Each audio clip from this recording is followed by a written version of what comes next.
Ce que j'ai apprécié dans le service 3h18, c'était que 3h18 nous proposait des collaborateurs immédiatement disponibles et opérationnels sur des fonctions clés que sont la finance, l'administratif et le RH, pour lesquels on a du mal à recruter des personnes compétentes, en qui on peut avoir confiance et qui sont directement opérationnelles. J'avais besoin que quelqu'un reprenne toutes les missions chronophages du quotidien liées à la gestion des dépenses, à la gestion RH principalement. Zubdeco existe depuis 17 ans maintenant. Elle a été créée pour lutter contre les inégalités scolaires en mobilisant des étudiants bénévoles qui se rendent dans des collèges pour accompagner des enfants et faire en sorte qu'ils réussissent leur parcours scolaire. Je suis responsable administrative et financière et également responsable des ressources humaines chez Zubdeco.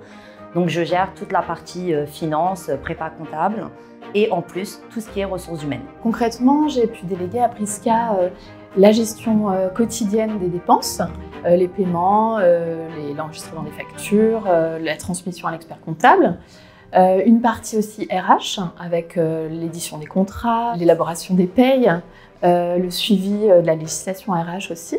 Et on a pu lui confier aussi des missions liées à l'intendance, à la gestion des locaux et la gestion des prestataires qui interviennent dans les locaux. Nos craintes au départ, c'était qu'on mette du temps à former cette personne, qu'elle ne soit pas directement opérationnelle et que finalement, plutôt que de me dégager du temps, ça m'en rajoute. Ça, c'était la première crainte. La deuxième, c'était que elle ne s'intègre pas entièrement à l'équipe, sachant qu'ici, la plupart des gens sont salariés. Donc une personne en prestation de service, on ne savait pas trop si elle arriverait à bien s'intégrer à l'équipe. J'étais très attendue, il y avait un réel besoin et puis ça s'est fait petit à petit. On lui a fait rencontrer la plupart des membres de l'équipe et ensuite, petit à petit, il y a eu un travail de passation. Elle était à côté de moi, je réalisais mes missions et elle notait, elle apprenait et puis la deuxième fois, c'était à elle de faire. Et comme ça, rapidement, elle est devenue très autonome. Pendant les premières semaines après mon arrivée, j'ai procédé à un diagnostic de ce qui était existant et puis forcément de ce qui était manquant afin de pouvoir proposer des solutions adaptées et les mettre en place. Lucie, après avoir fini ma formation, a pris de nouvelles fonctions à la direction et donc je me suis retrouvée assez rapidement responsable et en responsabilité de beaucoup de choses.